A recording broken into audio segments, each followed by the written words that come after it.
الحمد لله وكفى وسلام على عباده الذين اصطفى أما بعد فأعوذ بالله من الشيطان الرجيم بسم الله الرحمن الرحيم يا أيها الذين آمنوا كتب عليكم الصيام كما كتب على الذين من قبلكم لعلكم تتقون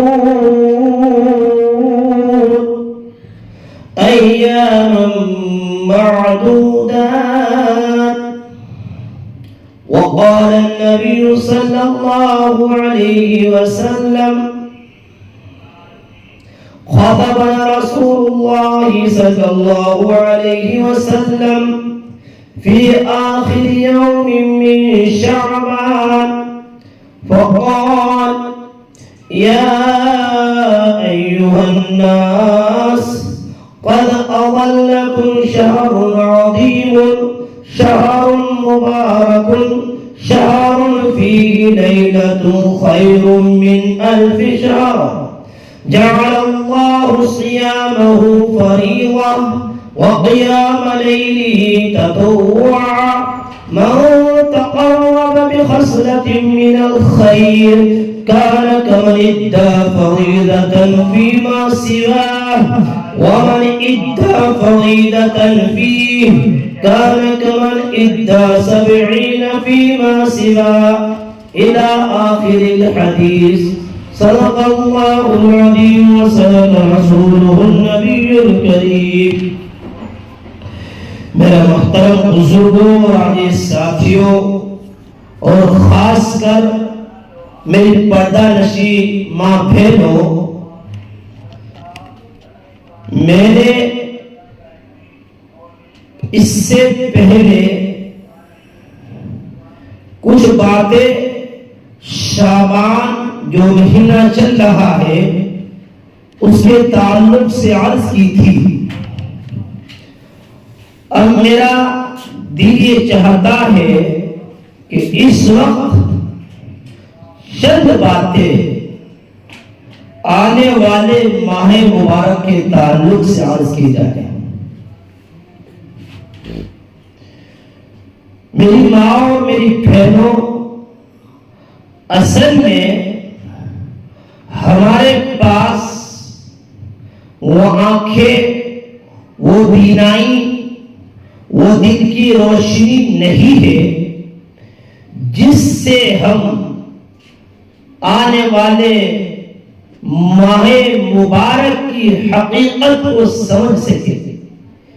اسی وجہ سے ہماری طبیعتوں کے اندر کوئی تبدیلی نہیں ہوتی، ورنہ تو میرے اور آپ کے آقا تاجدار مدینہ محمد عربی صلی اللہ علیہ وسلم تو رمضان المبارک کے 2 مہینے پہلے ہی رمضان کی تیاری شروع کر دیتے تھے، اور آپ علیہ السلام رمضان کے 2 مہینے پہلے سے یہ دعا مانگا کرتے تھے: اللہم بارک لنا فی رجب و شعبان وبلغنا رمضان. یا اللہ، ہمیں رجب اور شعبان کے مہینوں میں برکت عطا فرما، وبلغنا رمضان، اور اللہ ہمیں رمضان المبارک تک پہنچا. میرے اور آپ کے حبیب صلی اللہ علیہ وسلم 2 مہینے پہلے ہی رمضان کی تیاری شروع کر دیا کرتے تھے اور دعا کیا کرتے تھے: یا اللہ، ہمیں رجب اور شعبان میں برکت عطا فرما اور ہمیں رمضان نصیب فرما، رمضان نصیب فرما. میرے بھائیوں، میرے بزرگوں اور خاص کر میری پردہ نشین بہنوں، رمضان المبارک کا مہینہ بالکل قریب ہے، بالکل قریب ہے، کوئی زیادہ دن نہیں رہے، بالکل قریب ہے۔ اور ہمیں اس بات پر اللہ کا شکر ادا کرنا چاہیے کہ ہمارے اعضائے بدن بالکل تندرست ہیں، صحیح سالم ہیں۔ ہاں، ورنہ تو ہم کسی بیماری میں بھی مبتلا ہو سکتے تھے۔ اس لیے ہمیں اس بات پر اللہ کا شکر ادا کرنا چاہیے کہ آنے والے مہینے ماہ مبارک رمضان مبارک کے لیے اللہ نے ہمیں تندرستی اور صحت دے رکھی ہے، ہمارے بدن میں طاقت ہے کہ ہم اس رمضان کا استقبال کر سکتے ہیں۔ ہم اس بات پر اللہ کا شکر ادا کرنا چاہیے۔ بہرحال میری ماں اور میری بہنوں، رمضان المبارک کی فضیلت، اس کی اہمیت اور اس کی عظمت ایک حدیث میں نہیں، جو احادیث شریفہ کی بڑی بڑی کتابیں ہیں، بخاری اور مسلم جیسی کتابوں کے اندر اس رمضان المبارک کے مہینے کی فضیلتیں موجود ہیں، فضیلتیں موجود ہیں۔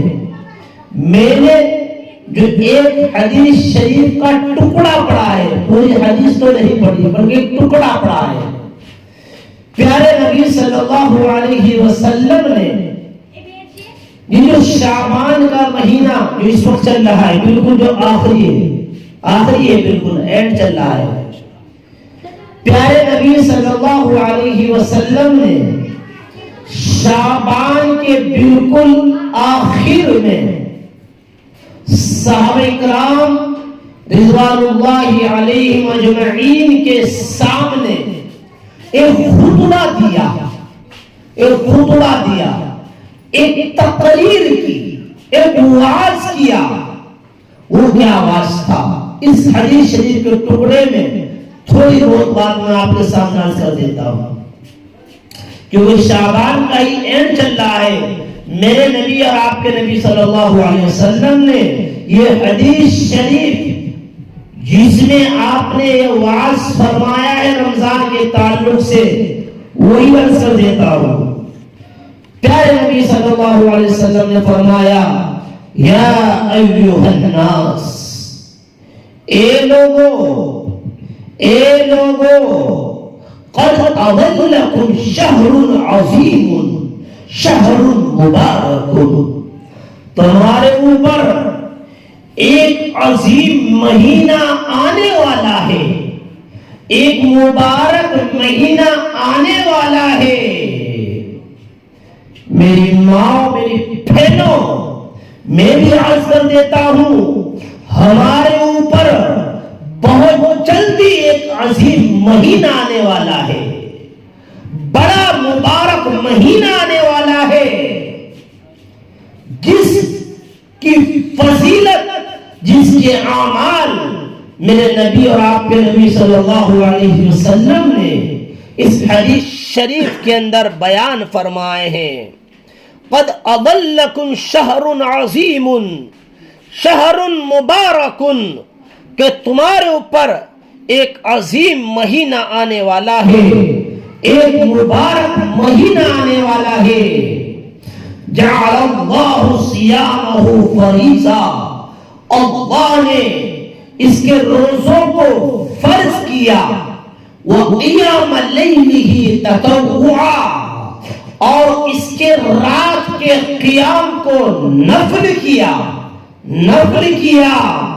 اور جو شخص من تقرب بخصلۃ من الخیر، جو آدمی اس رمضان المبارک کے مہینے میں کوئی نفلی کام کرے گا،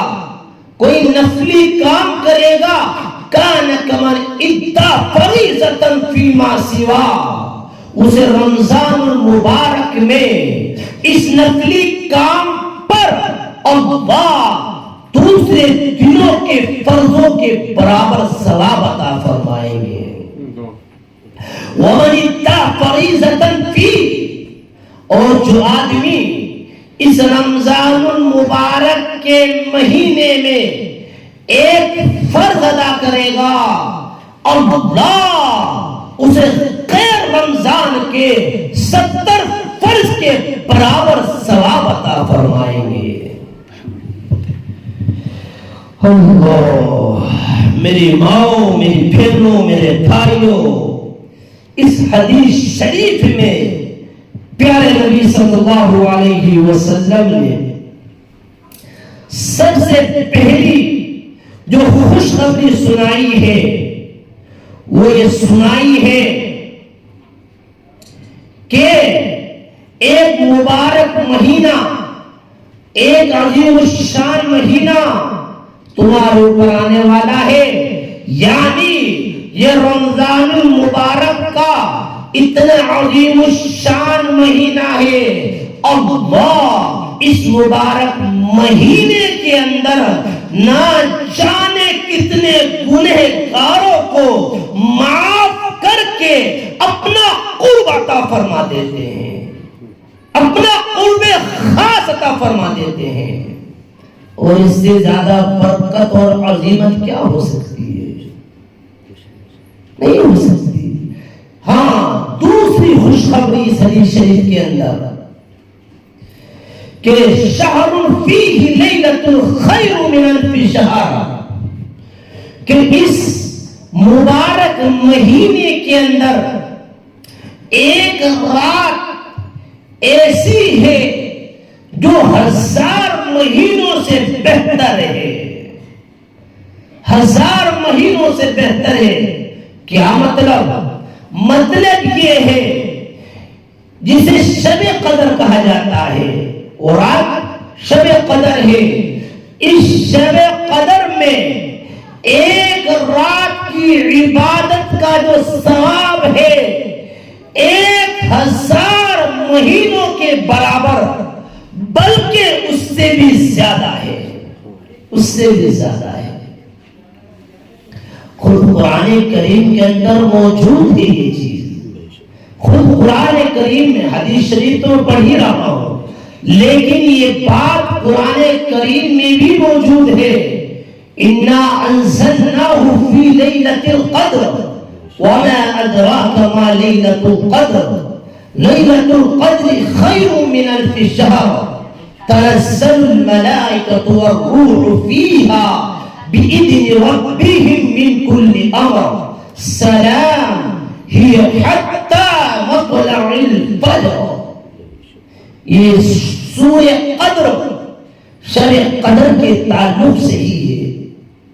اس شب قدر کا ثبوت خود قرآن سے بھی ہے، خود قرآن سے بھی ہے. اللہ، ایک واقعہ میرے ذہن میں آ رہا ہے، اس کے ساتھ مثال کر دیتا ہوں. کیونکہ لکھا ہے ایک شمعون نامی شخص تھا. شمعون نامی، اس نے 1000 سال تک اللہ کے راستے میں جہاد کیا تھا. 1000 سال تک. ایک مرتبہ اس کا ایک واقعہ بیان کیا گیا صحابہ کے سامنے. وہ واقعہ میں مختصر بیان کر دیتا ہوں کہ ایک شمعون نامی نے 1000 سال تک اللہ کے راستے میں جہاد کیا، اور وہ بڑا زبردست مجاہد تھا. اللہ کے راستے میں اپنی قربانی پیش کرنے کے لیے ہر وقت تیار رہتا تھا. ہر وقت لکھا ہے کہ کبھی اس کا پسینہ سوکھا ہی نہیں، کبھی اس کے گھوڑے کے نندے کا پسینہ نہیں سوکھا. یہ حالت تھی اس آدمی. بہرحال جب خدا نے منکر جو خدا ہے انہوں نے دیکھا یہ تو بہت زبردست آدمی ہے، اسے سکش کس طرح دی جائے، اسے کس طرح ہرایا جائے، اسے مات کس طرح دی جائے۔ ان خدا کے منکروں نے ایک پلاننگ بنائی، ایک سازش بنائی۔ کیا بنائی؟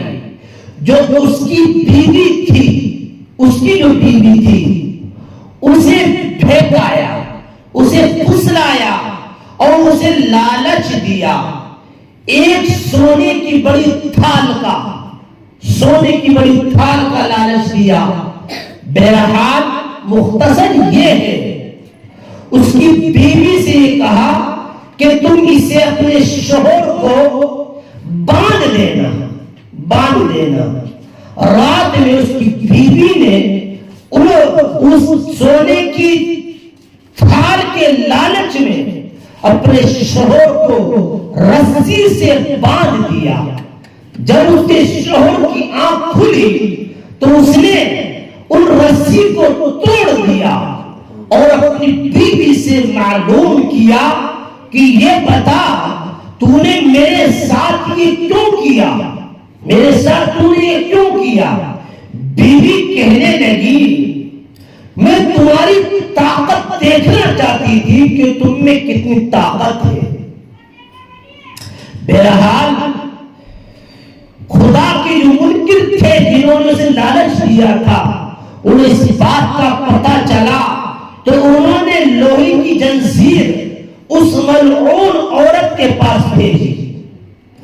اس ملعون عورت نے جو اس کی بیوی ہوتی تھی، اس نے اس زنجیر سے اگلی رات سے باندھ دیا، لیکن اللہ کی قدرت سے اس شخص نے اس زنجیر کو بھی توڑ دیا، اس زنجیر کو بھی توڑ دیا۔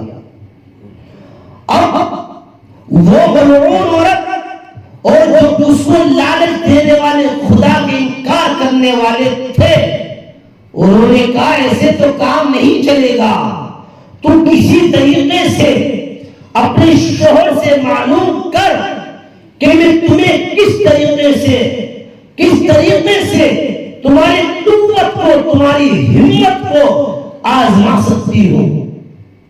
دیکھو چال بازی کس طرح آزما سکتی ہوں۔ بہرحال اس شخص کے لکھا ہے 18 بال لمبے لمبے تھے، 18 بال۔ اس نے کہا کہ تم مجھے ان سے باندھ دے گی تو یہ اس سے تو میں تیری گرفت نہ سکتا ہوں۔ بہرحال اس شخص نے اس ملعون عورت کو بتا دیا۔ اس ملعون عورت نے اس کے 4 بالوں سے اس کے ہاتھوں کو باندھا، 4 بالوں سے اس کے پیروں کو باندھا، اور ان کو جو خدا کی انکار کرنے والے تھے ان کو خبر ہوگی، وہ فوراً آگے۔ کل ملا کے بات یہ ہے وہ خدا کی انکار کرنے والے اس شخص کو گرفتار کر کے لے گئے، اور کوئی جو قربانی کرنے کی جگہ، مذبح تعزیہ کرنے کی جگہ تھی، یہ بلند جگہ تھی، اونچی جگہ تھی، بہت اونچی جگہ تھی۔ لکھا ہے وہ جگہ صرف ایک پیلر پر کھڑی تھی، ایک پیلر پر۔ اس کے اوپر اس شخص کو لے گئے اور اس کے کان کاٹے، ان خدا کے منکروں نے اس کے ہونٹ کاٹے۔ اس شخص نے ایک آہ بھری اور خدا کے سامنے رونا شروع کیا۔ اللہ کے سامنے اس نے گڑگڑانا شروع کیا اور اللہ سے کہا اے اللہ، اے میرے اللہ، اس بلندی کو جو اس ایک پیلر پر کھڑی ہوئی ہے، اے میرے اللہ، چھت سمیت اس پیلر کو ان ظالموں کے اوپر ڈال دے۔ میرے بھائیوں، میری ماں، خدا کی قدرت جوش میں آئی، اللہ کی قدرت جوش میں آئی، اور وہ جو چھت تھی جو بلند چھت تھی جو پیلر پر کھڑی ہوئی تھی وہ نیچے گرنی شروع ہوئی اور پیلر بھی گرا اور سارے کے سارے ظالم وہی تباہ اور برباد ہو گئے، نیست و نابود ہو گئے۔ اللہ ایسی مدد کرتا ہے اپنے بندوں کی، اللہ ایسی مدد کرتا ہے۔ خدا کی برکت تو دیکھو، خدا کی جب بن جائیں گے قدم خدا کی، اللہ یقینی طور سے مدد کرے گا، ایسا نہیں ہو سکتا۔ ہاں اللہ جس کی حفاظت کرے اسے دنیا میں کوئی نہیں مار سکتا۔ فانوس بن کے جس کی حفاظت ہوا کرے، فانوس بن کے جس کی حفاظت ہوا کرے، وہ شمع کیا بجھے جسے روشن خدا کرے، اور وہ جسے جلائے اسے دنیا میں کوئی طاقت ایسی نہیں مار دے، نہیں مار سکتی۔ بہرحال یہ واقعہ صحابہ کرام رضوان اللہ علیہم اجمعین کے سامنے آیا۔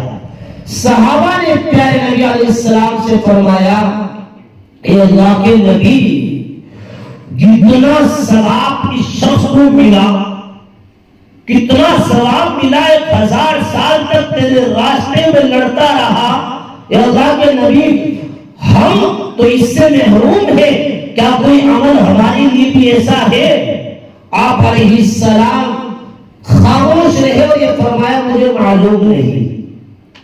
پھر اللہ سے دعا کی، کیا کی؟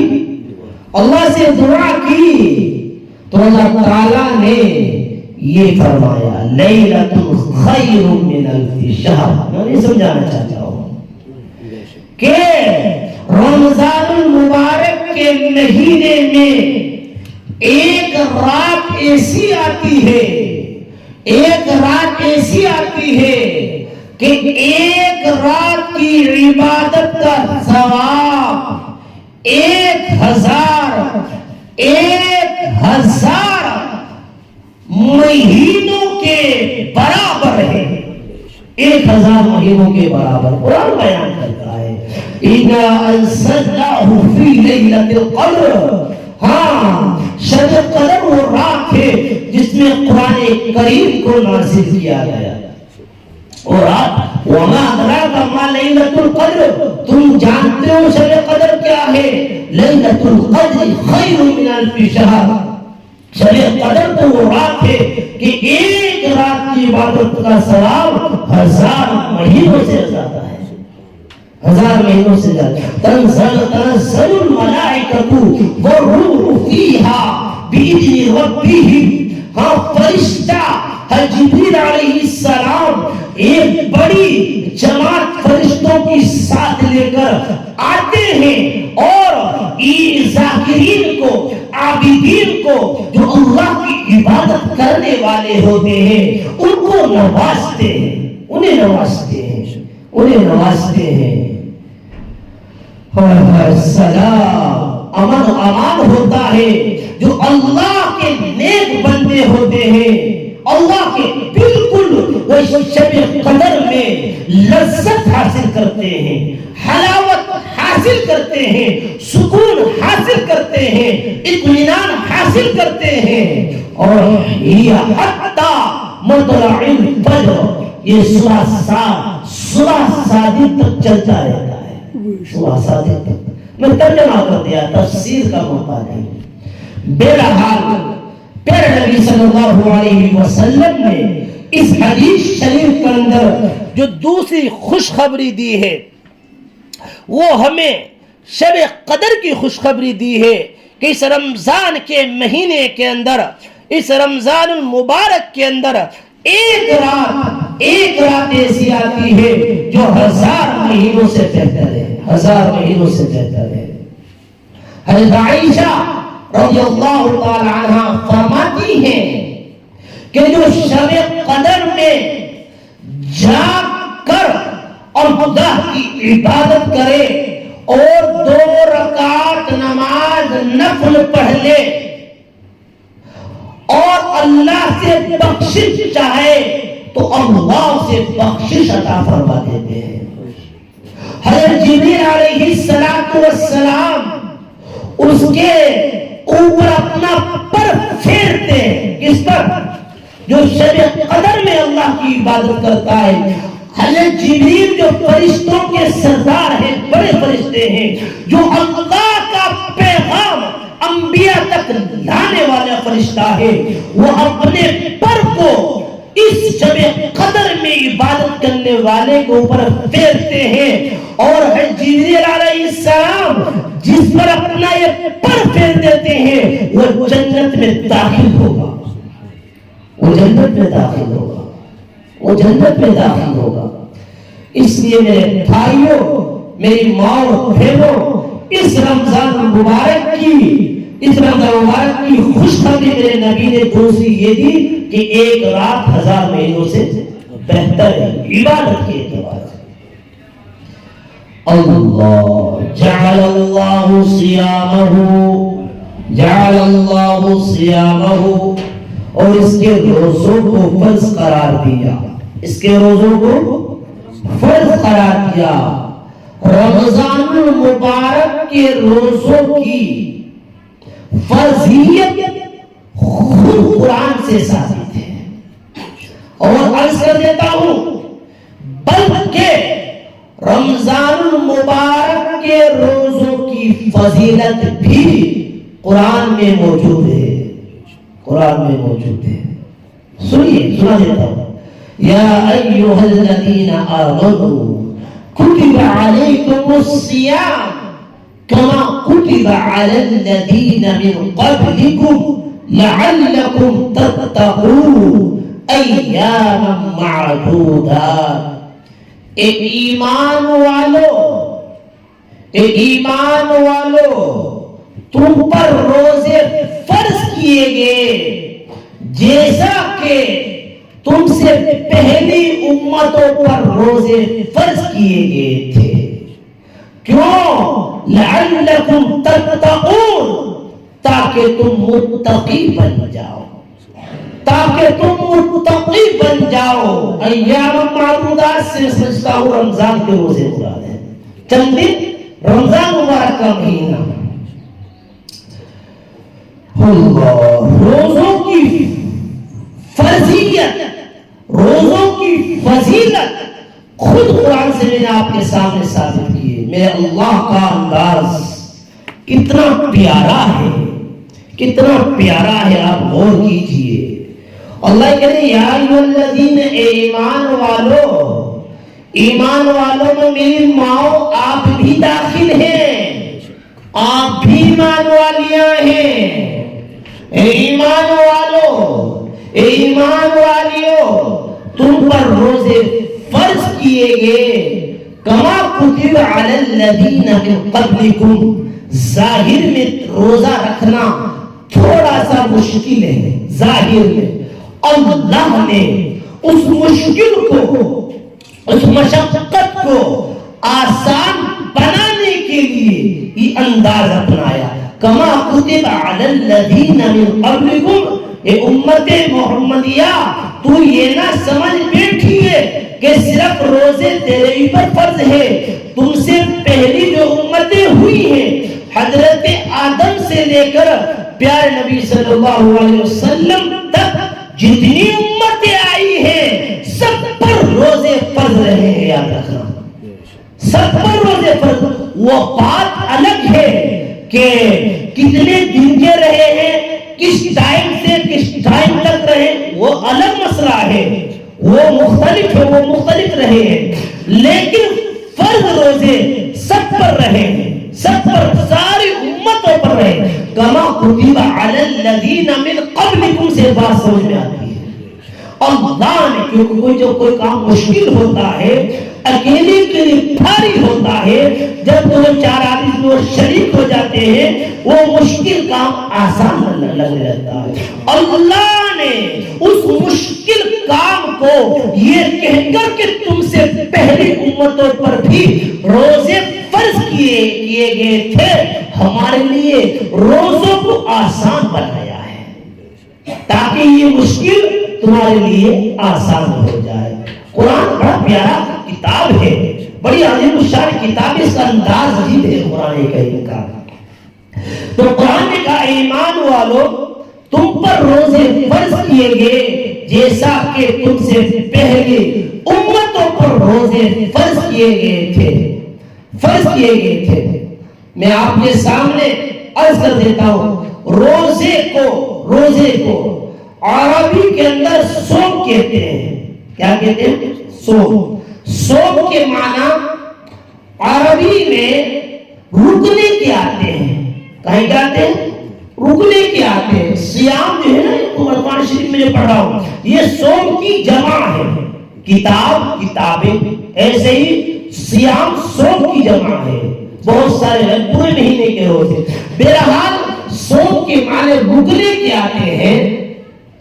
اور اصطلاح شریعت میں صوم کہا جاتا ہے کھانے پینے اور مباشرت سے رکنے کا نام صوم ہے. کھانا پینا اور اپنی خواہش کو پورا کرنے سے رکنے کا نام روزہ ہے. اس کا نام روزے سے روزہ کہتے ہیں. میرے بھائیوں اور خاص کر میری پردہ نشین ماں پھیرو، اس رمضان المبارک کی جو اتنی بڑی فضیلت ہے، ساری عبادتیں ایک طرف اور روزے کی عبادت ایک طرف. کیونکہ روزہ کی ہی وجہ سے اور عبادتوں کے اندر فضیلت موجود ہے. یہ روزہ جو ہے میں آپ کے سامنے عرض کر دیتا ہوں، یہ اسلام کا ایک بنیادی عمل ہے. روزہ اسلام کا ایک بنیادی پیلر ہے. اس لیے رمضان المبارک کی تمام عبادتوں میں سب سے بڑھ کر جو عبادت ہے وہ روزے کا رکھنا ہے.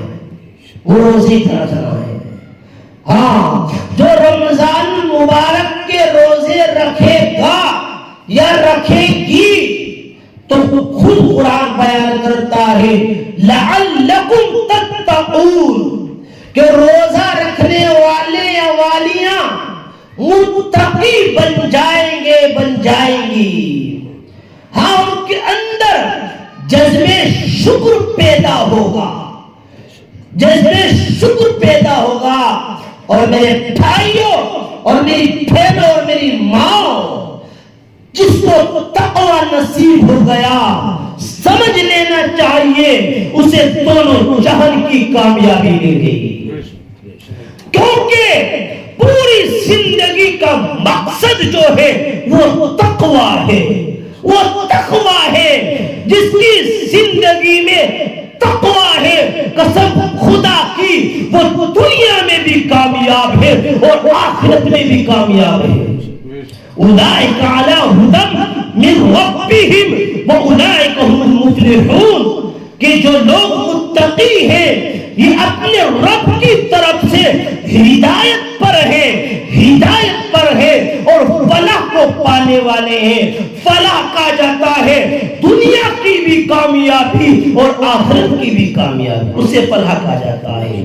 تو اس سے بڑی فضیلت روزے کی اور کیا ہوگی؟ اس سے بڑی فضیلت نہیں ہو سکتی. ہاں میری ماں، میری بہنوں، جب زندگی میں تقوی آ جائے گا اللہ کی قسم رزق ایسی جگہ سے ملے گا جہاں ہم خیال بھی نہیں کر سکتے. میں اپنی طرف سے نہیں کر رہا، خود اللہ کا فرمان سناتا ہوں، وَمَن يَتَّقِ اللَّهَ يَجْعَل لَّهُ مَخْرَجًا وَيَرْزُقْهُ مِنْ حَيْثُ لَا يَحْتَسِبُ، کہ جو لوگ اللہ سے ڈرتے ہیں، جن کی زندگی میں تقوی ہے، اللہ انہیں ایسی جگہ سے رزق عطا فرمائے گا لا یحتسب، جہاں وہ خیال بھی نہیں کر سکتے. میں عرض کر رہا ہوں پوری زندگی کا جو خلاصہ ہے وہ تقوی ہے. جس انسان کی زندگی میں تقوی ہے تو سمجھ لینا چاہیے یقینی طور سے وہ دونوں جہان میں کامیاب ہے، دونوں جہان میں کامیاب ہے۔ اور میرے بھائیوں اور میری ماں، اللہ روزوں کے بدلے میں روزے داروں کو تقویٰ عطا فرمائے گا، تقویٰ عطا فرمائے گا۔ یہ تو قرآن میں خود موجود ہے۔ اور میرے اور آپ کے آقا تاجدار مدینہ محمد عربی صلی اللہ علیہ وسلم نے تو احادیث شریفہ میں روزے کی ایک فضیلت نہیں، بہت فضیلتیں بیان فرمائی، بہت فضیلتیں ملتی ہیں۔ مثال کے طور پر آپ علیہ السلام نے فرمایا روزے دار کے منہ کی بو اللہ کو مشک کی خوشبو سے زیادہ پسندیدہ ہے۔ مشک کی خوشبو اعلیٰ ترین خوشبو ہوتی ہے دنیا کی، اللہ کو اس روزے دار کی بو سے زیادہ پسندیدہ ہے۔ ہاں، ہر گھر کا ایک دروازہ ہوتا ہے، ہر گھر کا ایک دروازہ ہوتا ہے، اور عبادت کا دروازہ روزہ ہے، عبادت کا دروازہ روزہ ہے۔ میرے نبی صلی اللہ علیہ وسلم نے فرمایا کہ روزہ گناہوں سے بچنے کے لیے ڈھال ہے، روزہ گناہوں سے بچنے کے لیے ڈھال ہے، گناہوں سے بچنے کے لیے ڈھال ہے۔ پیارے نبی صلی اللہ علیہ وسلم نے فرمایا کہ جن کے روزے اللہ کے ہاں مقبول ہو گئے، جن کے روزے اللہ کے ہاں مقبول ہو گئے، اللہ قیامت کے دن ان مقبول روزے داروں کو فرمائیں گے کہ یہ باب ریان، جو ریان جنت کا ایک دروازہ ہے، تم اس سے جنت میں داخل ہو جاؤ، تم اس سے جنت میں داخل ہو جاؤ۔ کس کے لیے ہے؟ روزے داروں کے لیے، روزے داروں کے لیے۔ ہاں، جو ایمان کے ساتھ میں، احتساب کے ساتھ میں، ایمان و احتساب، اللہ کو ایک مانتا ہو، مانتی ہو، اللہ کے رسول کو سچا رسول مانتی ہو، آخرت کا یقین رکھتی ہو۔ ہاں، یہ ایمان جو ایمان کے ساتھ میں اور احتساب اللہ کو راضی کرنے کے لیے برائیوں سے بچتے ہوئے جو روزے رکھے گا یا روزے رکھے گی، اللہ اس کے گزشتہ گناہوں کو معاف فرما دے گا۔ کتنی بڑی فضیلت ہے روزوں کی۔ میرے نبی اور آپ کے نبی صلی اللہ علیہ وسلم فرماتے ہیں، بلکہ حدیث قدسی ہے، حدیث قدسی، الصوم لی وانا اجزی بہ، کہ روزہ میرے لیے ہے۔ کیا فرمایا؟ روزہ میرے لیے ہے، وانا اجزی بہ، اور روزے کا بدلہ میں دوں گا۔ اللہ کیا بدلہ دیتے کوئی اندازہ لگا سکتا ہے؟ نہیں لگا سکتا۔ بادشاہ کی مرضی ہے وہ کسی کو گفٹ میں کیا دے، اس کے کوئی اندازہ نہیں لگا سکتا۔ وہ بادشاہوں کا بادشاہ ہے میرا خدا، وہ یہ فرماتا ہے کہ روزہ میرے لیے ہے، وَأَنَا أَجْزِي بِهِ، اور روزے کا بدلہ میں خود دوں گا، میں خود دوں گا۔ بلکہ حدیث شریف میں تو یہاں تک ہے کہ الصوم لی وَأَنَا أُجْزَى بِهِ، کہ روزہ میرے لیے ہے اور روزے کا بدلہ میں خود ہوں۔ سمجھ لیا؟ اللہ فرماتے ہیں کہ روزہ میرے لیے ہے اور روزے کا بدلہ میں خود ہوں۔ نماز کا مقصد اللہ کو راضی کرنا، نماز اور زکوٰۃ کا مقصد اللہ کو راضی کرنا، حج کا مقصد اللہ کو راضی کرنا، سارے اعمال صالحہ کا جو مقصد ہے وہ اللہ کو راضی کرنا ہے، سارے اعمال کا مقصد اللہ کو راضی کرنا ہے۔ لیکن میرے بھائیوں، میری بہنوں، میری ماں، غور سے توجہ سے سننا، میرے نبی، آپ کے نبی صلی اللہ علیہ وسلم فرماتے ہیں کہ روزے کا بدلہ خود اللہ یہ فرماتے ہیں کہ میں خود ہو. اور اس سے بڑی فضیلت روزے کی ہو سکتی ہے؟ نہیں ہو سکتی. اللہ مل گیا تو کیا ضرورت پڑ رہی ہے کہیں کی. حضرت گنگوہی رحمت اللہ علیہ اپنی دعا میں یہ کہا کرتے تھے، کوئی تجھ سے کچھ چاہتا ہے، کوئی کچھ چاہتا ہے، تجھ سے کوئی کچھ چاہتا ہے، کوئی کچھ چاہتا ہے، میں تجھ سے ہوں یا رب طلبگار تیرا. کوئی جنت مانگتا ہے، کوئی کچھ مانگتا ہے، اے میرے اللہ میں تجھ سے تجھ کو مانگتا ہوں، میں تجھ سے تجھ کو مانگتا ہوں. اے میرے بھائیوں، میری ماں اور میری بہنوں، روزے کے بدلے اللہ خود ہمیں اپنے آپ کو دے رہے ہیں. بالکل صاف لفظ ہے، وانا اجزا بھی، کہ روزے کا بدلہ میں خود ہوں. اللہ کی شان کی، آپ کی بلندی کی کوئی انتہا نہیں ہے، کوئی انتہا نہیں ہے. آپ کی ذات عالی، اللہ کی ذات اقدس لا امتناعی ہے، لا امتناعی ہے، اس کی کوئی انتہا نہیں. اسی طریقے سے روزے کے بدلے کی بھی کوئی انتہا نہیں، کوئی انتہا نہیں. کیا طاقت ہے اللہ. اس لیے میرے بھائیوں اور خاص کر میری پردہ نشی ماں بہنوں، روزے کا بالکل قریب ہے، آنے والے مہینے کے اندر پورا اہتمام کیا جائے، پورا اہتمام کیا جائے. جہاں تک ہو سکے، جہاں تک نہیں بلکہ رمضان المبارک کا روزہ رکھنا فرض ہے، فرض ہے. حدیث شریف میں آتا ہے، جس آدمی نے رمضان المبارک کے روزے کو، رمضان المبارک کے روزے کو، چاہے وہ عورت ہو، جس نے بغیر کسی شرعی عذر کے روزہ چھوڑ دیا اور اس کے بدلے میں اس نے پوری زندگی روزے رکھے، اس کے برابر نہیں ہو سکتے، اس کے برابر نہیں ہو سکتے.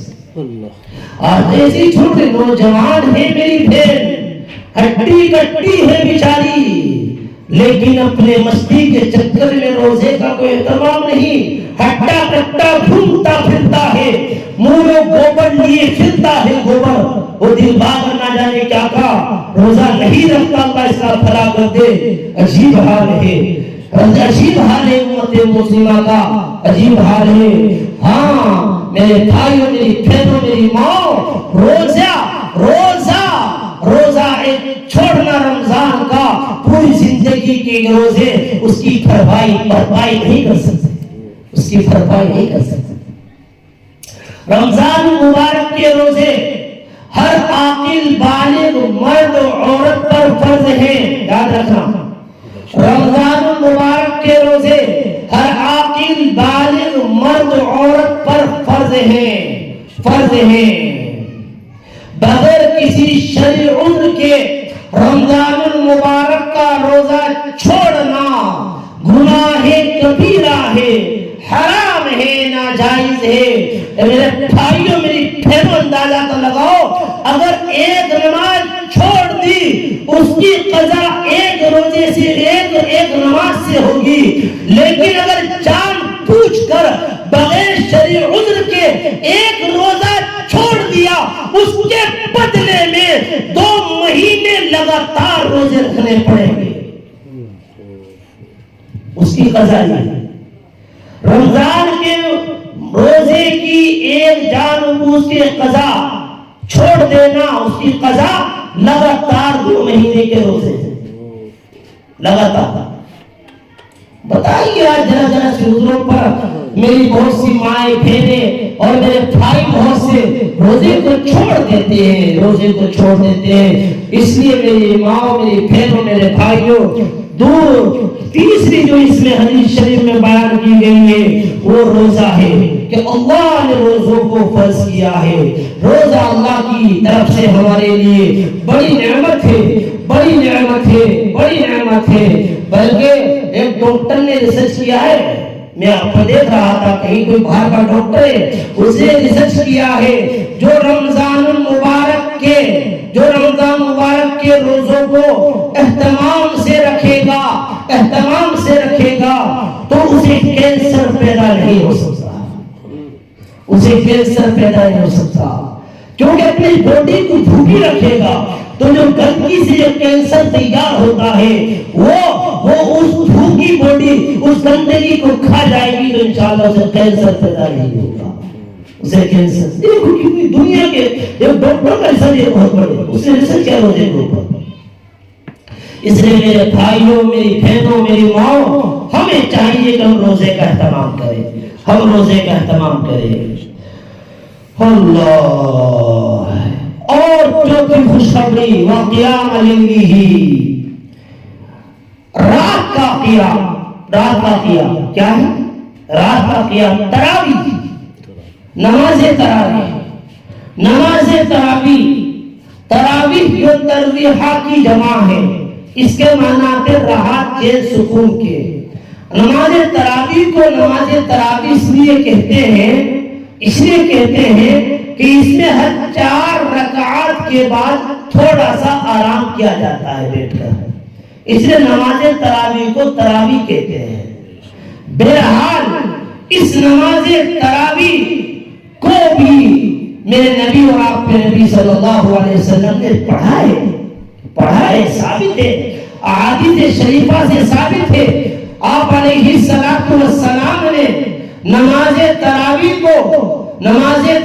کو جماعت کے ساتھ میں مسجد نبوی کے اندر پڑھا, مختصر قیام کے ساتھ.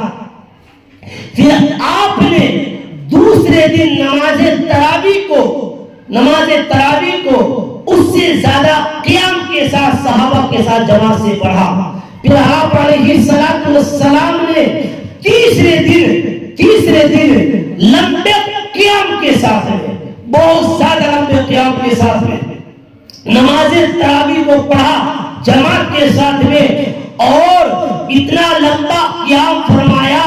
صحابہ یہ فرماتے ہیں کہ ہمیں یہ ڈر لگنے لگا کہیں ہماری سحری نہ چھوٹ جائے. اتنا لمبا قیام ہوگا, کہیں ہماری سحری نہ چھوٹ جائے. تو آپ علیہ السلام نے چوتھے دن اپنے حجرے سے نہیں نکلے. چوتھے دن اما عائشہ رضی اللہ تعالی عنہا فرماتی ہیں کہ صحابہ کرام کا نماز تراویح کے لیے اتنا ذوق و شوق تھا کہ مسجد نبوی پوری بھر گئی, حتیٰ کہ مسجد نبوی کا صحن بھی بھر گیا, اور مسجد نبوی کے صحن میں بھی جگہ نہیں رہی. پیارے نبی صلی اللہ علیہ وسلم چوتھی رات میں اپنے حجرے سے نہیں نکلے بلکہ نماز فجر کے لیے نکلے. آپ علیہ السلام نے فرمایا مجھے تمہارے اکٹھا ہونے کی خبر تھی کہ تم اکٹھا ہو گئے تھے, لیکن میں اس لیے نہیں باہر آیا. مجھے ڈر یہ لگنے لگا کہ نماز تراویح کو اللہ تعالیٰ فرض قرار نہ دے دے. فرض قرار نہ دے. نماز تراویح سنت مؤکدہ ہے, چاہے مرد ہو یا عورت ہو. نماز تراویح کا پڑھنا چاہے مرد ہو یا عورت ہو سنت مؤکدہ ہے, سنت مؤکدہ ہے. جس شخص نے چاہے وہ عورت ہو یا مرد ہو نماز تراویح کو پڑھا ایمان کے ساتھ میں, ایمان کی تفسیر کر دی, احتساب کے ساتھ میں, اللہ اس کے رسول کو مانتے ہوئے اور اللہ کی رضا کے لیے, اللہ کو راضی کرنے کے لیے, گناہوں سے بچتے ہوئے جس نے نماز تراویح کو پڑھا اللہ اس کے گزشتہ گناہوں کو معاف فرما دے گا. حضرت علی رضی اللہ تعالیٰ عنہ فرماتے ہیں کہ حضرت عمر رضی اللہ تعالیٰ عنہ نے ایک حدیث شریف سن کر مجھ سے نماز تراویح کو شروع کیا. صحابہ نے عرض کیا حضرت علی وہ حدیث کیا ہے آپ بتا دیجئے کہ میرے پیارے نبی صلی اللہ علیہ وسلم سے سنا ہے اللہ کے عرش کے پاس میں ایک جگہ ہے جس کا نام خبیرۃ القدس ہے. خبیرۃ القدس, وہاں فرشتے اللہ کی عبادت میں لگے رہتے ہیں اللہ کی عبادت کرتے رہتے ہیں. جب رمضان کا مہینہ شروع ہوتا ہے تو وہ خطیرۃ القدس میں رہنے والے فرشتے اللہ سے اجازت چاہتے ہیں, اللہ سے اجازت مانگتے ہیں, اے اللہ ہم دنیا میں جانا چاہتے ہیں, ہم دنیا میں جانا چاہتے ہیں. اللہ انہیں اجازت دے دیتا ہے کہ جاؤ, چلے جاؤ. وہ خطیرۃ القدس میں رہنے والے فرشتے رمضان کے مہینے میں دنیا کے اندر آتے ہیں. اور میرے بھائیوں, میری ماں, وہ فرشتے جس سے ٹچ ہو جاتے ہیں, جس سے مس ہو جاتے ہیں, جس سے چھو جاتے ہیں, وہ ہمیشہ ہمیشہ کے لیے نیک بن جاتا ہے, نیک بن جاتا ہے. حضرت عمر رضی اللہ تعالیٰ نے فرمایا پھر تو ہم نماز تراویح کا اہتمام کریں گے, نماز پڑھیں گے, ہو سکے ہمارے ساتھ لائن میں لگ جائے اور ہم سے ٹچ ہو جائے اور ہم ہمیشہ کے لیے نیک بن جائے. تو اتنی بڑی فضیلت ہے کہیں کی نماز تراویح کی, اور آج تو پتہ نہیں, اللہ معاف کر دے, مرد بھی اللہ ان کا بھلا کر دے, بہت سے مسجد کے اندر نماز فرض پڑھنے تو جاتے ہیں, اچھی بات ہے, لیکن تراویح کو چھوڑ کے بھاگ جاتے ہیں, تراویح کو چھوڑ کر بھاگ جاتے ہیں. ایسے میری ماں اور بہنیں بس بتا رہی, ہاں نماز تراویح میں تغافل برت لیتی ہے کہ بس روزہ افطارا اور چار پار پر لیٹ گئی, کوئی مطلب ہی. زیادہ تر آج کل نوجوان لڑکیاں ہاتھوں میں موبائل لے لیا, اس میں اپنا ٹائم خراب کر دیا, اس میں اپنا ٹائم بیکار کر دیا. میرے بھائیوں, ایک خاص کر میری پردہ نشین ماں بہنوں, نماز تراویح کا اہتمام کیا جائے. ہاں, نماز تراویح کا اہتمام کیا جائے, پورے مہینے نماز تراویح پڑھی جائے, نماز تراویح پڑھی جائے. نماز تراویح یہ اللہ کی طرف سے ہمیں عظیم نعمت ملی ہوئی ہے, عظیم نعمت ہے, عظیم نعمت ہے. نماز تراویح میں جو ہم قرآن پڑھتے ہیں, اللہ کے ہماری سفارش کرے گا مغفرت کی, اور وہ قرآن ایسی سفارش ہوگی, ایسی سفارش ہوگی اس قرآن کی, اللہ کہیں گے جا مغفرت کر دی تیرے چاہنے والوں کی, تیرے پڑھنے والوں کی, تیرے سننے والوں کی, جا مغفرت کر دی, جا مغفرت کر دی. اس لیے میرے بھائیوں اور خاص کر میری پردہ نشین ماں بہنوں, اس رمضان مبارک کے مہینے کے اندر نماز تراویح کا اہتمام کیا جائے. کیا کیا جائے جی؟ نماز تراویح کا اہتمام کیا جائے, نماز تراویح کا اہتمام کیا جائے. حدیث شریف میں آگے بیان کیا گیا ہے نماز تراویح مردوں کو یہ ہے افضل کہ جماعت سے پڑھیں, جماعت سے پڑھیں, عورتیں اپنا تنہا پڑھ لیں. عورتیں نماز تراویح کو اکیلے پڑھ لیں, جتنا اس کو قرآن یاد ہے. ایسا نہیں کہ الگ طرح سے ہی پڑھے, نہیں. اگر کوئی بیچاری قرآن زیادہ جانتی ہو, اسے قرآن شریف زیادہ حفظ یاد ہو, آم کا پارا ہو یا اور ہو, آپ اسے تھوڑا تھوڑا کر کے اپنی 20 رکعتوں میں پڑھ سکتی ہے, کوئی اچھا ہے. بلکہ نماز تراویح کے اندر جتنا لمبا قیام کیا جائے اتنا اچھا ہے, خوب قرآن پڑھا جائے. ایسا نہیں کہ الگ طرح سے پڑھنا کوئی ضروری ہے, ایسا بھی نہیں. اگر آپ کو میری ماں زیادہ قرآن یاد ہے تو آپ نماز تراویح کے اندر تھوڑا تھوڑا کر کے 2 رکعت پر سلام پھیر کر آپ قرآن پڑھتے رہے, اچھی بات ہے. سمجھے بات کو؟ ہاں, آپ بھی توجہ سے سننا میری بہنوں, میری ماں. اللہ, اس حدیث شریف کے اندر آگے جو بیان کیا گیا ہے وہ یہ بیان ہے جو رمضان کے مہینے کے اندر, جو رمضان کے مہینے کے اندر نفلی عبادت کرے گا, اللہ اسے فرضوں کے برابر ثواب عطا فرمائے گا. جو اس رمضان کے مہینے کے اندر ایک فرض ادا کرے گا, اللہ اسے 70 فرضوں کے برابر ثواب عطا فرمائے گا. اس سے زیادہ بڑی فضیلت اور کیا ہوگی؟ یہ جو ہے یہ رمضان المبارک کا مہینہ اللہ تعالیٰ نے ہمارے لیے, میرے بھائی اور میری بہنوں, بڑی ہی عظیم دولت رکھی ہے. اس کے اندر بڑی عظیم دولت رکھی ہے.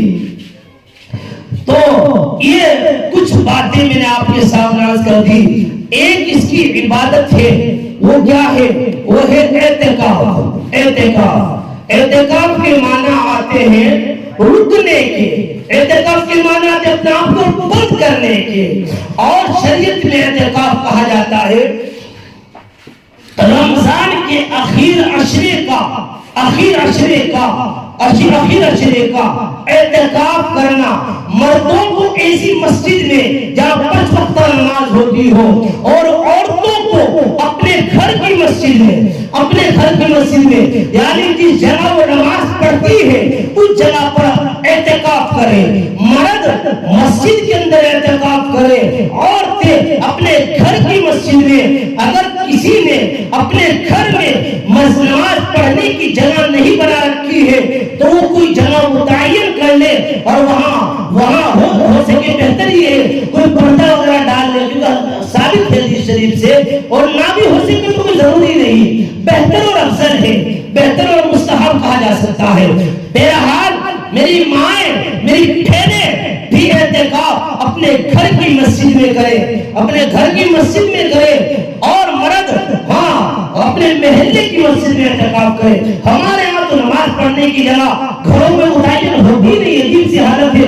ہمارے گھروں میں بہترین ٹنڈب کے گدے، بہترین بڑی بڑی چیزوں کا انتظام تو ہوتا ہے، لیکن ہمارے گھروں میں وضو کے لیے، اسی طریقے سے نماز کے لیے کوئی اہتمام نہیں ہے. جگہوں کا ہے ہی کوئی اہتمام. اللہ ہم سب کی حفاظت کرے. عجیب مزاج بنا ہوا ہے، کیا کہا جائے، عجیب ہے معاملہ. بہرحال میری ماں، میری بہنوں، جس جگہ آپ نماز پڑھتی ہیں اس جگہ میں، یا اس جگہ نہیں، گھر کی کسی بھی جگہ میں آپ اپنی جگہ متعین کر کے وہاں کوئی پردہ وغیرہ ڈال لیں. اگر ڈالنے بہتر ہے، نہ ڈالے کوئی ضروری نہیں ہے. جس طرح مردوں کے لیے اعتکاف کرنا سنت ہے، اسی طریقے سے میری ماں، میری بہنوں، آپ کے لیے بھی اعتکاف کرنا سنت ہے. یاد رکھنا، آپ کے لیے اعتکاف کرنا سنت ہے. میرے اور آپ کے حبیب صلی اللہ علیہ وسلم نے اعتکاف کا اہتمام کیا ہے. اتنا اہتمام کیا، سنو، میرے نبی صلی اللہ علیہ وسلم سے اگر کبھی رمضان کے آخر عشرے کا اعتکاف چھوٹ جاتا تھا تو آپ شوال کے مہینے میں اعتکاف کرتے تھے. غور کیجیے آپ کتنا اہتمام کیا ہوگا.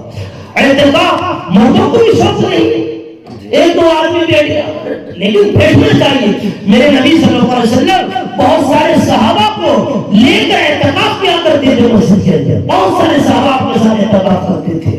اور میری ماں، میری بہنوں، آپ کے لیے تو اعتکاف کرنا بہت آسان ہے.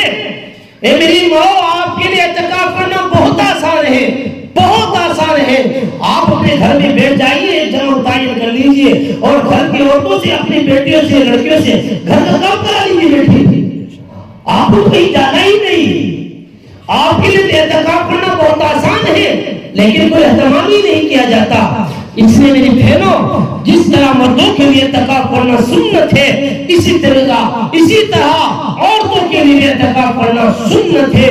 میرے حبیب صلی اللہ علیہ وسلم نے فرمایا جو آدمی رمضان کے آخر عشرے کا یا 7 دن کا یا 3 دن کا اعتکاف کرے گا تو اسے شب قدر کی عبادت کے برابر ثواب ملے گا.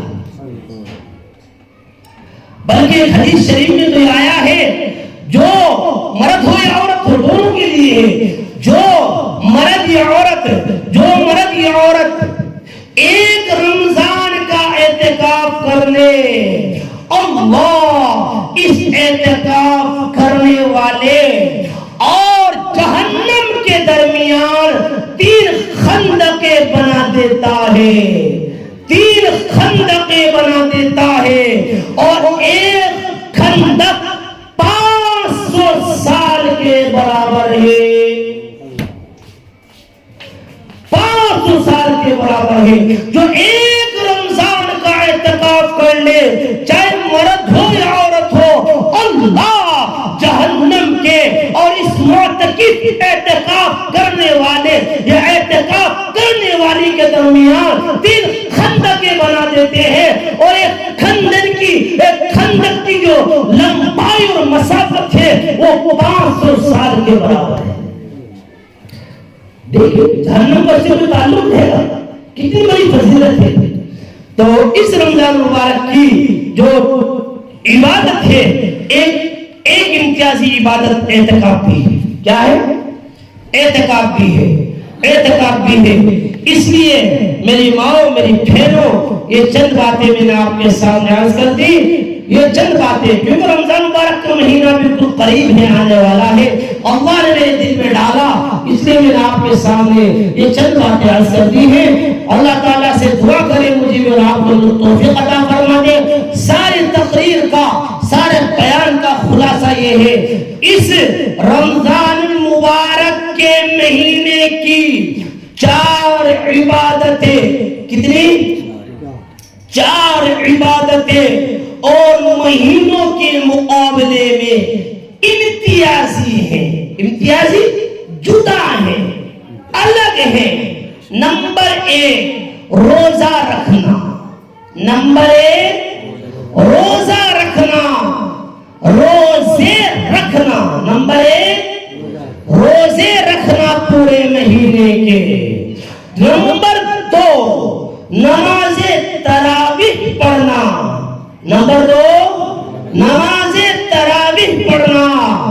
جس دن رمضان کا چاند نظر آ جائے اسی دن سے شروع کی جائے گی اور جس دن عید کا چاند نظر آ جائے اس دن بند کر دی جائے گی. دوسری عبادت پورے مہینے نماز تراویح پڑھنا. نماز تراویح پڑھنا. نمبر 3 شب قدر کو پانے کی کوشش کرنا. نمبر 3 شب قدر کو پانے کی کوشش کرنا. میں آپ کے سامنے عرض کر دیتا ہوں شب قدر کب ہوتی ہے؟ شب قدر کی کوئی رات متعین نہیں ہے. پورے مہینے میں کبھی بھی ہو سکتی ہے. ہاں غالب گمان یہ ہے کہ رمضان کے اخیر عشرے میں شب قدر کا زیادہ گمان ہے اور اخیر عشرے میں بھی جو اس کی طاق راتیں ہیں جیسے 21 کی شب، 23 کی شب، 25 کی شب، 27 کی شب، 29 کی شب، ان راتوں میں شب قدر کا غالب گمان ہے. زیادہ گمان ہے کہ ان میں شب قدر، لیکن متعین نہیں. اس لیے میرے بھائیوں اور میری ماں اور میری بہنوں ہمیں چاہیے کہ رمضان کے مہینے کی راتوں کی قدر کریں. ہو سکتا ہے ہم رمضان کے مہینے کی راتوں کی قدر کریں گے تو ہمیں شب قدر نصیب ہو جائے اور ہمارا کام بن جائے. تیسری عبادت کیا ہے؟ بولو شب قدر کو پانے کی کوشش کرنا. چوتھی عبادت اس مہینے کی وہ اعتکاف ہے. کیا ہے؟ اعتکاف ہے. میرے نبی اور آپ کے نبی صلی اللہ علیہ وسلم نے کبھی کبھی رمضان کے شروع کا بھی اعتکاف کیا ہے. اگرچہ اخیر عمر میں آپ نے اخیر عشرے کا ہی اعتکاف کیا ہے. پورے مہینے کا بھی اعتکاف کیا جا سکتا ہے، کوئی حرج نہیں. ہاں کیا جا سکتا ہے. بہرحال اس مہینے کی امتیازی عبادت میں چوتھی عبادت ہے وہ کیا ہے؟ بولو اعتکاف. کیا چیزیں ہو گئی؟ 4 چیزیں ہو گئی. ایک 5ویں چیز عرض کر دیتا ہوں. اس مہینے کا تعلق قرآن کریم سے خاص ہے. اس مہینے کا تعلق قرآن کریم سے خاص ہے. اس لیے میری ماں میری بہن میرے بھائیوں ویسے تو پورے سال ہمیں قرآن کریم کے پڑھنے کا اہتمام کرنا چاہیے، لیکن رمضان کے مہینے میں قرآن کی تلاوت میں ہم اضافہ کرتے ہیں. اگر ایک پارہ پڑھ پڑھتے تھے کوشش یہ کرے 2 پڑھے، 2 کی جگہ 4 پڑھے، جتنی اللہ نے ہمت و طاقت دی ہے قرآن کریم کو اتنا پڑھنے کی کوشش کرے، کیونکہ رمضان کا ایک خاص تعلق ہے قرآن کریم سے۔ تو یہ 5ویں بات میں نے آپ کو اپنی طرف سے عرض کی جو قرآن حدیث سے ملتی ہے، شہر رمضان الذی انزل فیہ القرآن، ہاں یہ وہ رمضان کا مہینہ ہے جس میں قرآن کریم کو نازل کیا گیا ہے۔ تو پتہ چلا قرآن کریم کا رمضان المبارک سے ایک خاص تعلق ہے۔ تو ان 4 امتیازی عبادت کے ساتھ ساتھ میں ہم قرآن کریم کی تلاوت میں اضافہ کرتے ہیں۔ کیا کرتے ہیں؟ قرآن کریم کی تلاوت میں اضافہ کرتے ہیں۔ اس لیے میرے بھائیوں، میری بہنوں، میری ماؤں، پکا ارادہ کر کے یہاں سے اٹھو، پکا ارادہ کر کے یہاں سے اٹھو۔ انشاءاللہ تعالی ہم رمضان المبارک کے مہینے کو جیسا اس کا حق ہے اس طریقے سے گزارنے کی کوشش کریں گے۔ نیت کرو، زبان سے بولو، آپ میری بہنوں آپ بھی ہلکی آواز میں اپنی زبان سے بولو، انشاءاللہ تعالی ہم رمضان المبارک کے مہینے کی جو عبادات بتائی گئی ہیں ان کا اہتمام کرنے کی کوشش کریں گے انشاءاللہ تعالی۔ بولتے نہیں آپ، کیا بات ہے؟ کچھ کھانے رکھا؟ بولو، کرو گے انشاءاللہ، کرو گے میری بہنوں آپ بھی نیت کرو، انشاءاللہ ہم بھی کریں گے، ہم بھی کریں گے۔ ایک بات میرے ذہن میں اللہ نے ڈالی ہے، عرض کر دیتا ہوں، گناہوں سے بچنے کی کوشش کریں۔ روزے کا روزے کا اگر ادب ہوگا، روزے کے اگر آداب ہوں گے تو روزے کا فائدہ ہوگا۔ ان عبادات کا فائدہ اس وقت صحیح اور مکمل اس وقت ہوگا جب ہم ان کے آداب کریں۔ میں ایک لفظ میں ساری بات ختم کرتا ہوں کہ ان تمام عبادتوں کا، اور سن لو میری بہنوں، پورے رمضان کا ادب یہ ہے کہ ہم گناہوں سے بچ جائیں۔ کیا کریں؟ گناہوں سے بچ جائیں، غیبتیں چھوڑ دے، جھوٹ چھوڑ دے، چغلیاں چھوڑ دے، لڑائی چھوڑ دے، جھگڑے چھوڑ دے، برائیاں کرنا چھوڑ دے۔ مختصر یہ ہے کہ گناہوں سے پرہیز کر دے، گناہوں سے پرہیز۔ انشاءاللہ تعالی اگر یہ 4 امتیازی عبادات ہم نے گناہوں سے پرہیز کے ساتھ ساتھ کر لی، قسم خدا کی اللہ اس کے بدلے میں ہمیں دنیا میں بھی بہترین زندگی عطا فرمائیں گے اور آخرت میں بھی اللہ جنت کی زندگی عطا فرمائیں گے۔ وَمَا عَلَيْنَا